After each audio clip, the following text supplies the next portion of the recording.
Class 12 maths important questions EP board 2024-25 में आने वाले संभावित इम्पोर्टेंट क्वेश्चन 5 मार्क्स के प्रोबेबिलिटी प्रायिकता चैप्टर से ये सवाल लिए गए हैं जो इम्पोर्टेंट है। देखो, ये प्रश्न है, यदि ए और बी स्वतंत्र घटना है, ए और बी स्वतंत्र घटना होती है तो दोनों घटनाओं के घटित होने की प्रायिकता हम निकालें तो उनका गुणा होता है। तो दिखाइए कि ए तथा बी में से न्यूनतम यानी कम से कम एक के होने की प्रायिकता ये होगी। ये 2020 में आया है, ये हमको सिद्ध करना है।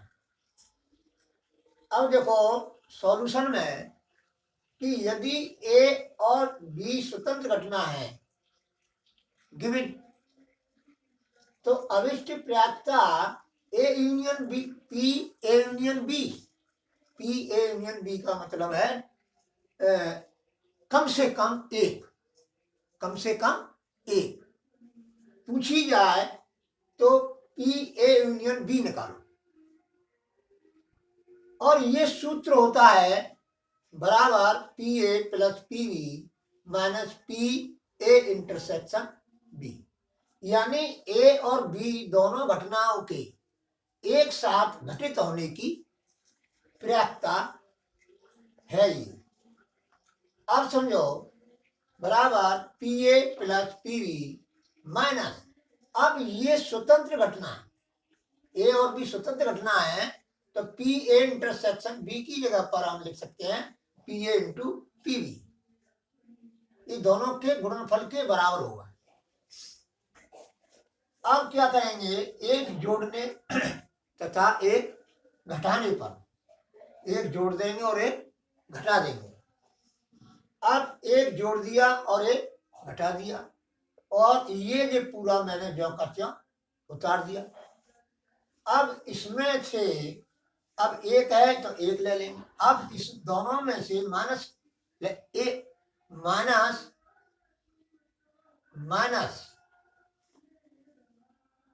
वन, देखो माइनस कॉमन ले लिया तो ये प्लस के हो गए, जिकाए गए जाएंगे माइनस की, माइनस के हो गए, ये माइनस के चिन्ह बदल जाएगा और ये माइनस है तो यहाँ क्या हो जाएगा plus P A into P B. अब देखो वन वन माइनस, अब इसमें से एक कॉमन ले लेंगे, इसमें से हम पी वी कॉमन ले लेंगे माइनस पी बी। अब वन कॉमन लिया तो ये आएगा, माइनस पी वी कॉमन लेंगे तो ये आएगा। अब ये दोनों कोष्टक एक से हो गए, अब ये फैक्टर हो गए, गुणनखंड कहते हैं इसको। अब वन माइनस पी ए और दो कोष्टक बनेंगे वन माइनस पी बी बराबर वन माइनस पी ए, क्या ये पी ए डैश है, क्योंकि एक एक घटित न होने की प्रायिकता है वन माइनस पी ए, और उसको जो हम व्यक्त करते हैं पी ए डैश से व्यक्त करते हैं। इसी प्रकार ये पी बी डैश बराबर one minus P A dash into P B dash, hence prove. यही हमको सिद्ध करना है।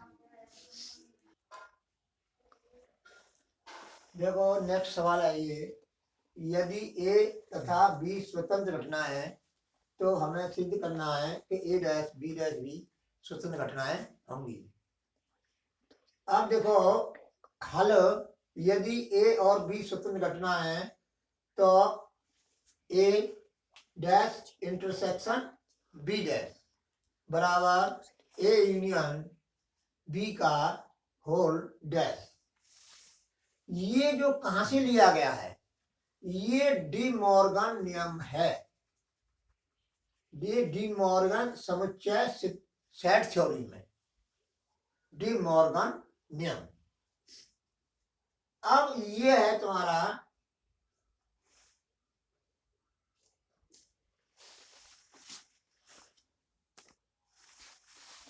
अब देखो ये डी मॉर्गन नियम से है। अब जो है ए डैश इंटरसेक्शन बी डैश में एलिमेंटों की संख्या और ए यूनियन बी की होल डैश के एलिमेंटों की संख्या बराबर होगी। अब उसमें NS का भाग लगा देंगे हम, तो ये पर्याप्तता बन जाएगी। तो ये हो गया तुम्हारा implies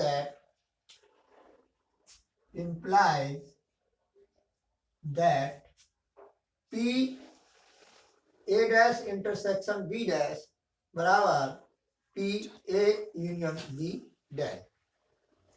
अब देखो ये जो है क्या किया है कि A union B, P A union B का सूत्र होता है PA plus PB minus PA intersection B।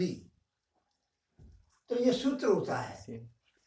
अब समझो 1 माइनस PA यूनियन B बराबर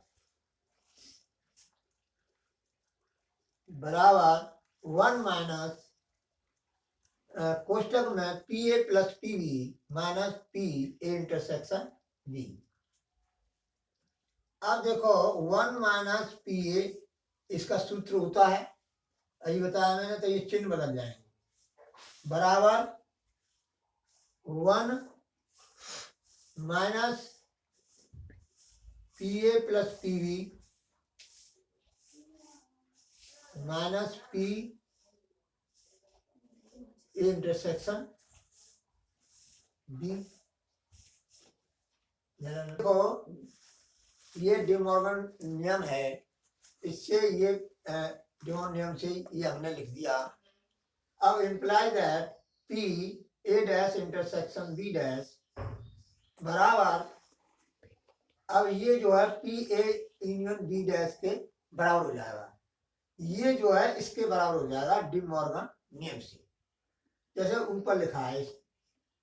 अब देखो बराबर ये जो है बराबर 1 minus P A union B बराबर 1 माइनस, अब ये सूत्र होता है PA plus PB minus PA intersection B। Minus ये लगा है तो ये इसको जो है बराबर 1 माइनस PA माइनस PB। अब देखो ये चिन्ह बदल जाएंगे, ये माइनस का हो जाएगा, ये माइनस और ये प्लस। तो देखो minus PA minus PB plus, अब ये A और B स्वतंत्र घटना है, तो PA इंटरसेक्शन B जो होगा वो PA इंटू PB के बराबर होगा, तो प्लस PA इंटू PB। अब इसमें से हमने दो दो पदों के समूह बना करके और जो है हमने इसके फैक्टर किए। फैक्टर करने के बाद ये जो है एक है, इसमें से एक ले लिया यहाँ तक, तो 1 माइनस PA, इन दोनों में से PB ले लिया माइनस PB, तो ये आ जाएगा। अब ये दोनों कोष्टक एक से है, तो अब ये दोनों कोष्टकों का एक कोष्टक बन जाएगा, और जो कोष्टक से बाहर है वो दूसरा कोष्टक बन जाएगा, बराबर PA dash into PB dash. ये PA डैश के बराबर होगा, ये PB डैश के बराबर होगा इंटू PB डैश।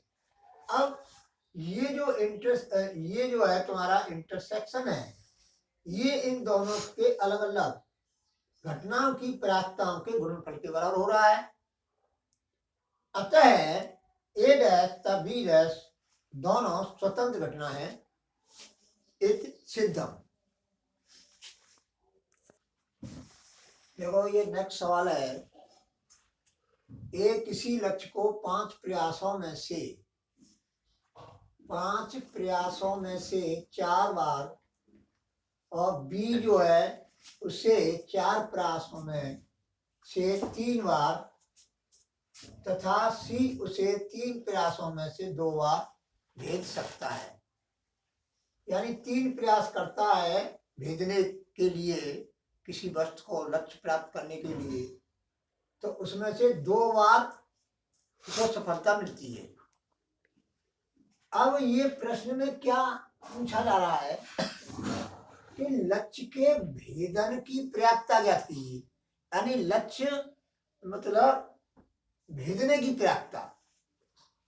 अब देखो यहाँ हल में ए द्वारा लक्ष्य भेदने की पर्याप्तता को हमने पी ए से व्यक्त किया है, तो ये जो होगी वो 4/5 होगी। ये दिया है 4 बार, कुल प्रयास कितने हैं 5, तो 4/5।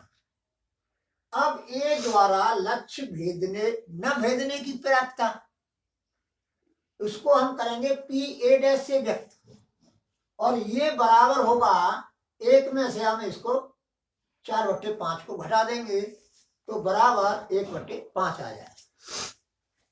इसी प्रकार हमने पी बी डैश निकाला, पी सी डैश निकाला। अब जो है लक्ष्य भेदने की पर्याप्तता, इसका क्या मतलब है? इसका मतलब है कि कम से कम एक बार लक्ष्य भेद जाए तीनों के द्वारा तो लक्ष्य भेदन माना जाएगा। लक्ष्य भेदन, अब देखो 1- किसी के भी द्वारा लक्ष्य भेद न भेदे जाने की पर्याप्तता को 1 में से हम घटा दें तो लक्ष्य भेदने की पर्याप्तता आ जाएगी। अब ये जरूरी नहीं है कि तीनों लक्ष्य भेद करें जब लक्ष्य भेद होगा, या 2 करें, यानी कम से कम 1, अधिक से अधिक, मतलब ए और बी या बी और सी या सी और ए या तीनों। तो ये जो है होगा 1 - टी, वैसे ये क्या होगा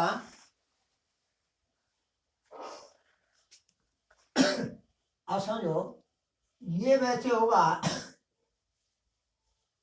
A dash intersection B dash intersection C dash. अब A dash B dash C dash ये स्वतंत्र घटना है, तो बराबर होगा P A dash into P B dash into P C dash, इसके बराबर होगा। अगर स्वतंत्र A dash B dash C dash स्वतंत्र घटना है, यहां पर प्रश्न में अब इसी मैंने डायरेक्ट लिख दिया कि 1 - P A dash P B dash into P C dash बराबर, अब इनके मैंने मान रख दिए। ये क्या है, ए डैश बी डैश व सी डैश स्वतंत्र घटना है, स्वतंत्र घटनाएं हैं। इसलिए ये अब मैंने यहाँ पर डिटेल दे दिया है, ये डायरेक्ट रख दिया है, ये लिख दिया है। तो ये कहाँ से आए ये यहाँ पर बता रहा हूं तुमको।